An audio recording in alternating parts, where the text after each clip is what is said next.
Shalom, queridos. Bendito seja o nome do nosso Deus. Hoje é o segundo capítulo do livro de Jó, que tem como título A Segunda Prova de Jó.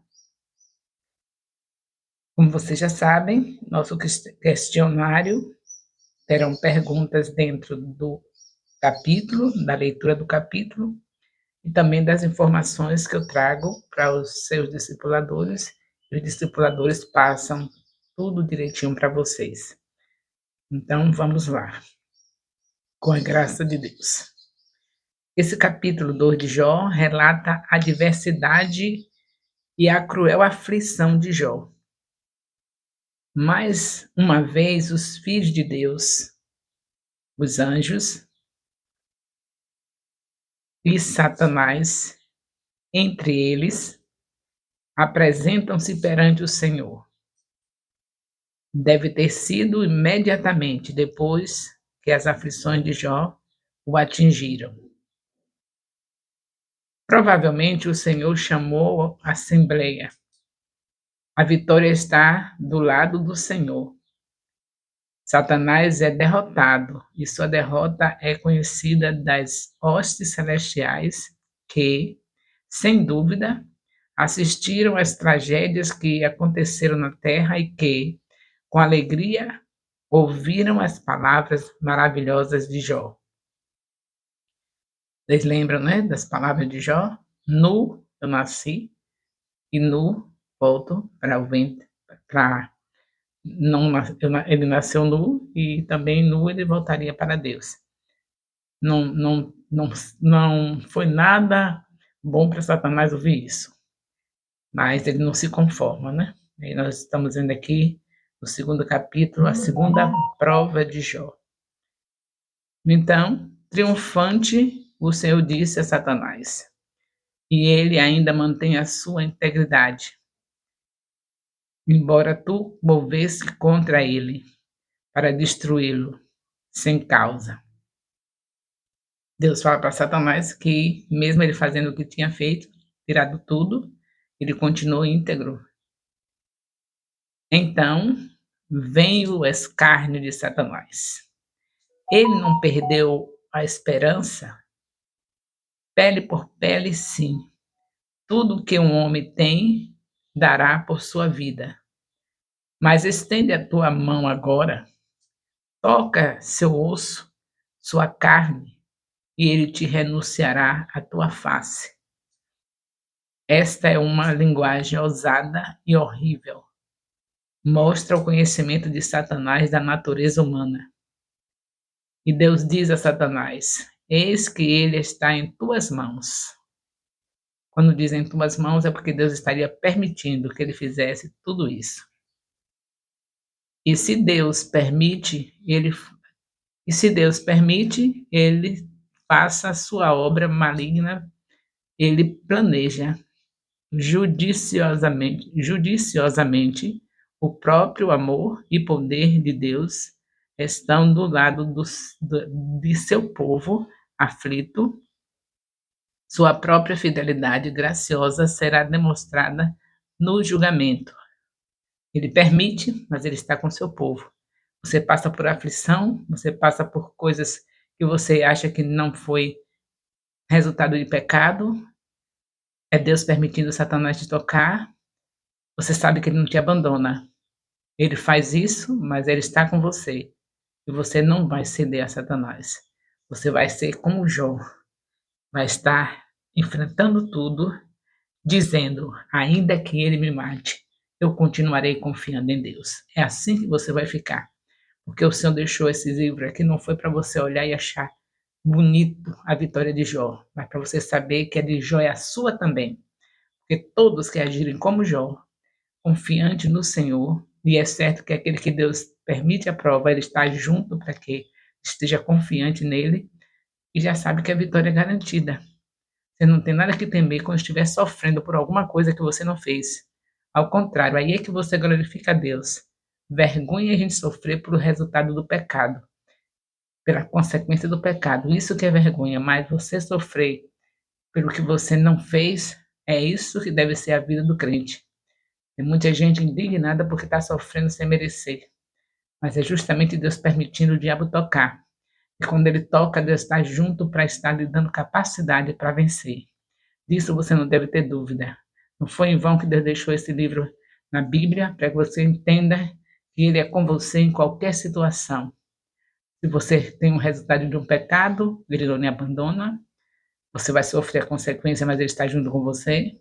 E se for uma prova de Deus, uma permissão dele de Satanás te tocar, Ele estará te dando força, poder, para você não cair, vencer, e no final Satanás ficar envergonhado. Quem fica envergonhado é ele, quando é prova. Então você está vendo aqui o Senhor dando vitória para Jó. O Senhor disse: só poupe sua vida. Satanás pode peneirar Jó, sua vida ele não podia tocar, pois a vida do povo de Deus está nas mãos do Senhor, que é evidência de que Satanás não pode fazer nada contra os santos de Deus sem sua permissão. Isso é evidente. Que conforto é este? Satanás está absolutamente sob o controle de Deus. Não se esqueça disso. No entanto, Satanás não demora muito, ele cumpre sua comissão e usa seu poder ao máximo. Ele o feriu com chagas terríveis, doloridas, desde a planta dos pés ao alto da cabeça. Qual era a doença? Pode ter sido doença conhecida como elefantíase, uma doença de natureza horrível. Também são mencionadas outras doenças que correspondem aos sintomas apresentados na breve descrição. Ou seja, os sintomas apresentados concordam melhor com os das feridas de Biskira, uma doença oriental endêmica ao longo da costa sul do Mediterrâneo e da Mesopotâmia.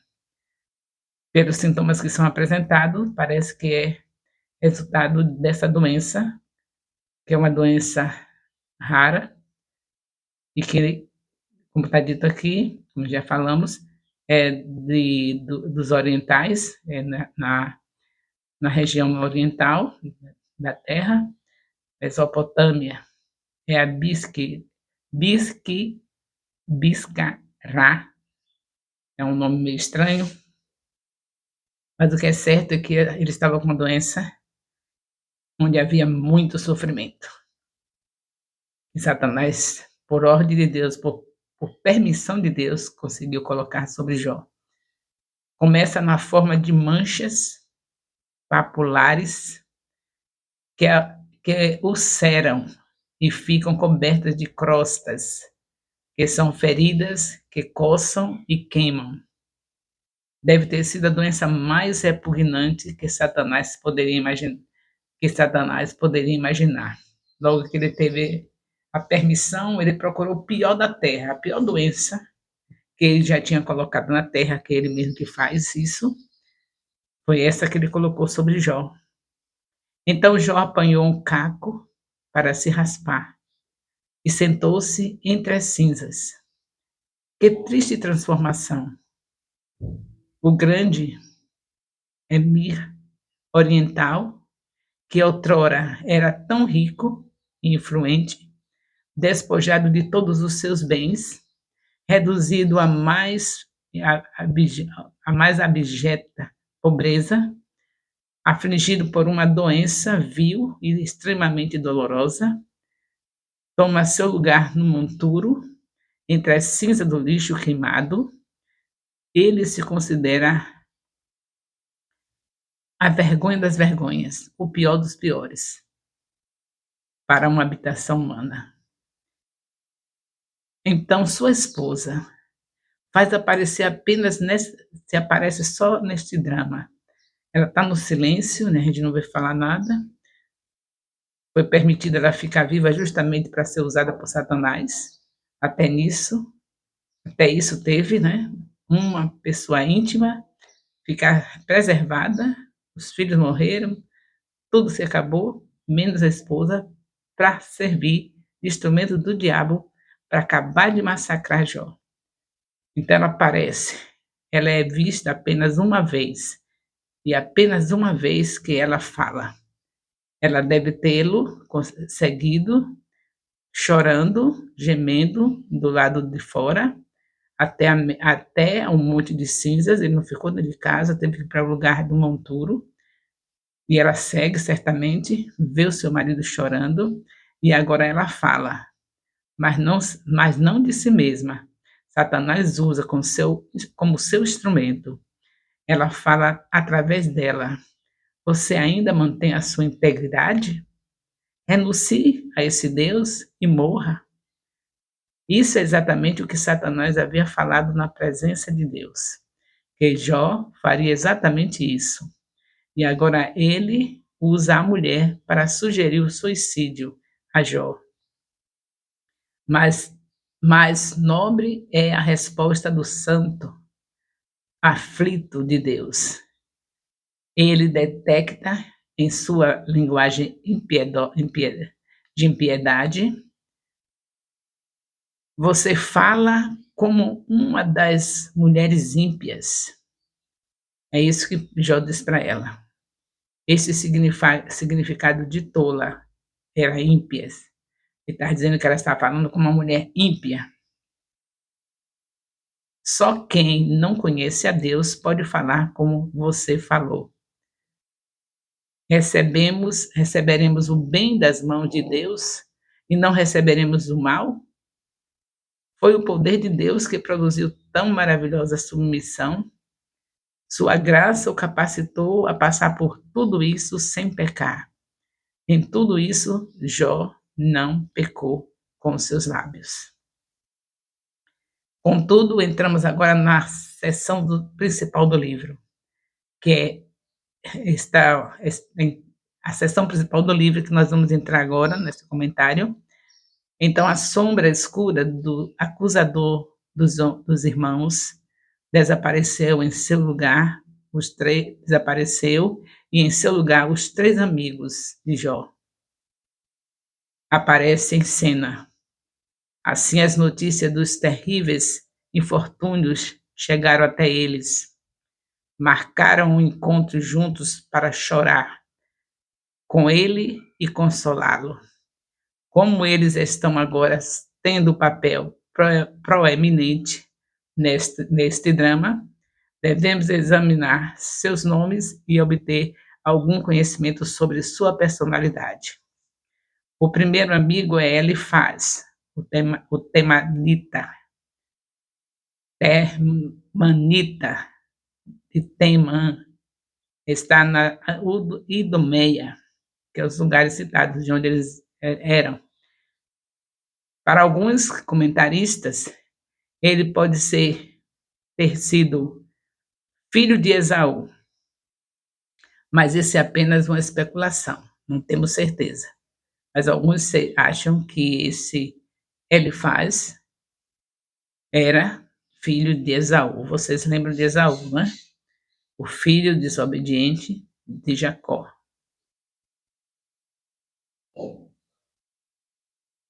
O filho desobediente de Jacó, não, de Isaac. Isaac teve Jacó e teve Esaú. Esaú foi o desobediente que rejeitou a primogenitura. E tudo de mal que você vai encontrando na sequência da Bíblia começou lá no início. Como Deus tem nos mostrado a semente do mal, sempre tentando destruir os filhos de Deus. Sempre alguém usado pelo diabo, alguém que deu lugar, que desobedeceu, como no caso de Esaú, que desobedeceu. Aí tem uma descendência nesse nível, que é o caso, se for verdade mesmo, que aqui é apenas teólogos que estudam e tem aquela ideia que a gente não sabe se é certeza, porque certeza a gente sabe que é o que está aqui escrito na Bíblia. Mas, como eu já disse, há histórias paralelas, há historiadores que têm alguns assuntos para acrescentar, para esclarecer do que está aqui na Bíblia. Mas o que principal a gente já tem aqui escrito, que o Espírito Santo nos orienta e nos ensina. mas não é nada demais a gente saber pensamentos que há em relação a esse assunto. Quer dizer que alguns dizem que esse temita, tem, temanita, que era de Temã, está na Idomeia. Para alguns, esse homem dessa origem, esses lugares aí que foi citado, ele pode ter sido filho de Esaú. Isso é apenas especulação. A certeza que nós temos de tudo que está escrito, de tudo é o que está escrito pela palavra do Senhor. E as outras coisas que a gente fica sabendo é apenas para a gente não ficar desinformado do que pensam disso ou daquilo, do que está escrito na Bíblia. Mas a gente tem que afirmar, está dizendo com convicção é o que está escrito aqui. Então pode ser que tenha sido sido filho de Esaú, esse maldoso aqui que disse irmão de Jó, disse amigo de Jó, mas vamos prosseguir. Seu nome significa Deus meu é ouro fino. Meu Deus é ouro fino. O significado desse nome, desse homem. Nós temos a referência em Gênesis 36, 10, de 10 a 11, para quem quiser ler e ver o que está falando em relação a isso. Temã era conhecido por sua sabedoria. Está escrito em Jeremias 49, 7, algo sobre Temã também, sobre essa sabedoria. O segundo é Bildade, de Suá. Seu nome significa filho da discórdia. O segundo amigo de Jó chama-se Bildade. O significado do nome dele é filho da discórdia. E aí o que expressa o caráter que ele revela em seus discursos. Suá foi o sexto filho de Abraão com Quetura. Porque tudo aqui vem uma descendência, né, queridos? Aqueles que não morreram, aí já sabe, tem os seus descendentes. E aqui já estamos no livro de Jó e tem descendentes de Esaú, tem descendentes de Abraão, é um povo só. Os que não foram destruídos estão aqui. Então, nós vemos que quando vem o mal é de algum que no passado, no início, vieram já fazendo coisas erradas, né? E aí vai conservando aquela situação de maldição. No caso que nós tivermos que ele faz tenha sido realmente descendente de Esaú, é claro que a maldade dele com Jó está sendo confirmada pelo que ele era, né? Da descendência que ele veio. E se o outro, o Bildade, como é o mesmo nome, esse nome é difícil, né? Bildade, também for descendente de Quetura com Abraão. Vocês sabem que nós vimos que o casamento de Abraão com Quetura trouxe algumas pessoas que não foram bem para Israel, como, por exemplo, um dos filhos de Abraão com Quetura foi Midian, que deu origem aos midianitas, que eram inimigos de Israel. Portanto, se ele foi descendente desse casamento, que não foi um casamento da vontade de Deus, segundo os estudiosos, o casamento de Abraão com Quetura, a Quetura era uma árabe vendedora de incenso, e que Abraão, apesar de ter cumprido as ordens de Deus em relação ao casamento de Isaac, buscar no meio da parentela, mas quando ficou viúvo, procurou uma mulher que não era do meio do povo de Deus. Segundo as informações, ela era uma vendedora de incenso, uma árabe. Então, da união de Abraão com Quetura, veio maldições com o Midianita, que veio de Midian, filho dele com Quetura. E se esse caso aqui também, segundo as informações, se Bildade também é dessa união, está ligado a essa união de Abraão com Quetura, não é em vão que está acontecendo, ele está com essa maldade também com Jó. Então, tudo aqui, quem estuda na sequência a Bíblia, tem facilidade de falar de Jesus. Tudo aqui na Antiga Aliança aponta a Jesus. Só é a gente parar, meditar, que a gente vai entender isso.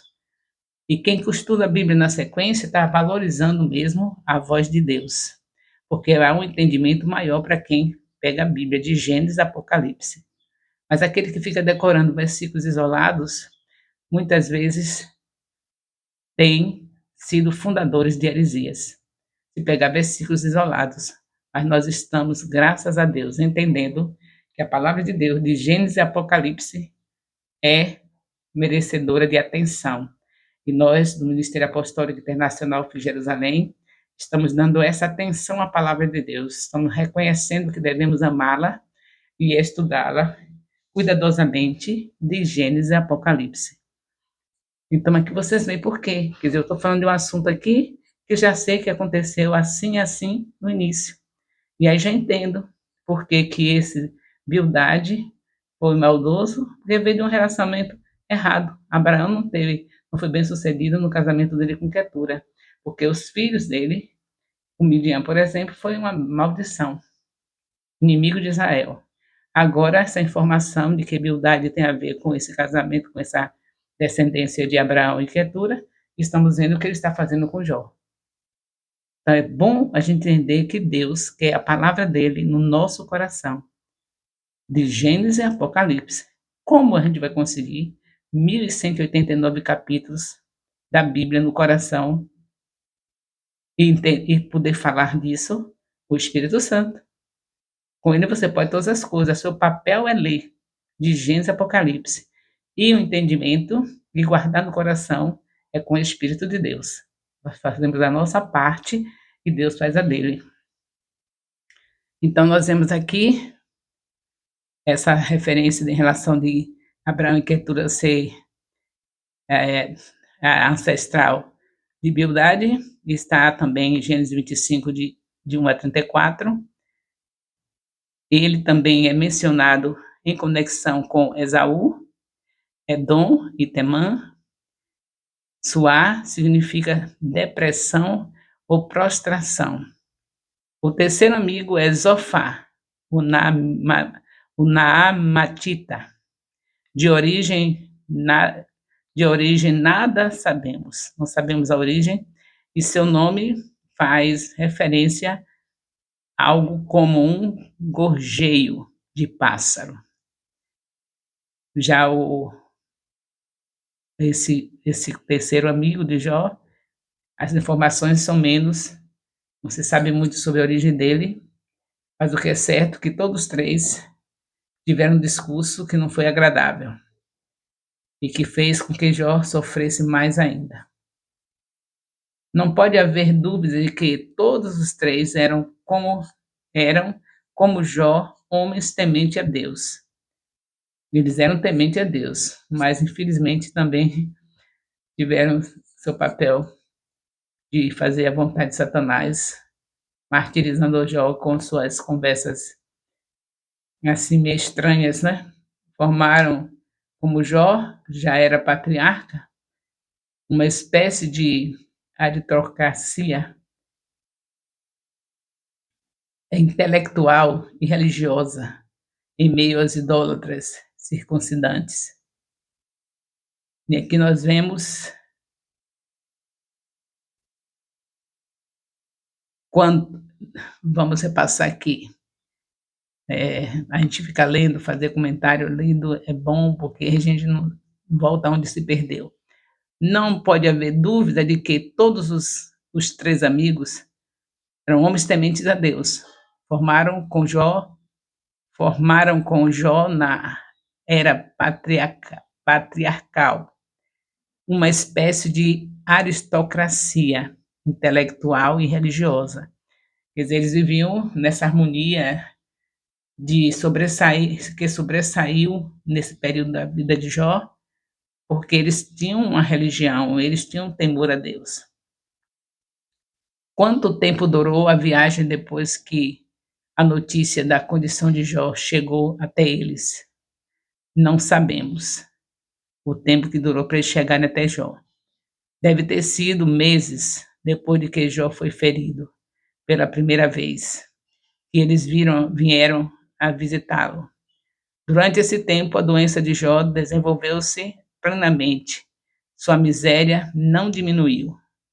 Finalmente, os amigos chegaram, e quando viram um monte de cinzas e a figura miserável sobre ele, não o reconheceram. Ele estava tão desfigurado e distorcido pelo sofrimento e pela doença que não o reconheceram.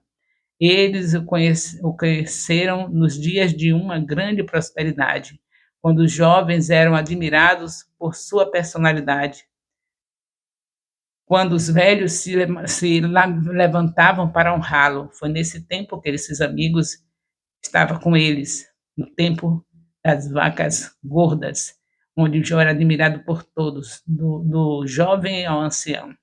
Agora eles encontram Jó nessa situação. Que espetáculo triste vê-lo naquela condição deplorável. Sua simpatia é expressa pelo choro, o rasgar de suas vestes e a aspersão de pó. Eles ficaram desfigurados também, porque rasgaram as vestes, a dor era grande de ver aquele homem que possuía de tudo e era admirado por todos naquela situação. Que dor terrível. Segue-se um silêncio impressionante, de 7 dias e 7 noites. Eles ficaram mudos e não encontram palavras para pronunciar. Mas enquanto seus lábios não falavam, sua mente estava profundamente engajada com o problema, que em breve estariam em controvérsia com o aflito. Eles estavam paralisados e pensando coisas. Aí, a pergunta mais importante deve ter sido: como pode Deus, um Deus justo, permitir este homem bom estar nessa condição? Era uma das coisas que estava no pensamento deles. Porque ele está despojado de tudo e nesta condição terrível, horrível. Então, nós vemos que foi os pensamentos, porque depois que eles começam a falar, a gente vê que está tudo de acordo com o que eles pensavam, do que estava no coração deles, porque a boca fala do que o coração está cheio. Os amigos de Jó estiveram com muitas dúvidas em relação à sua situação e a conversa não foi agradável. Louvado seja Deus.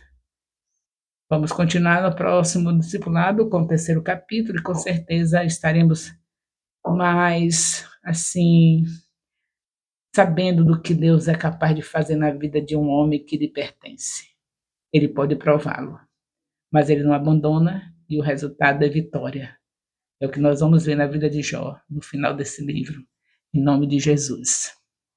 O amor de Deus, nosso Pai, a graça salvadora do nosso Senhor Jesus Cristo, a comunhão do Espírito Santo seja com todos os discipuladores e discípulos do Ministério Apostólico Internacional, Filho de Jerusalém, desde agora e para sempre.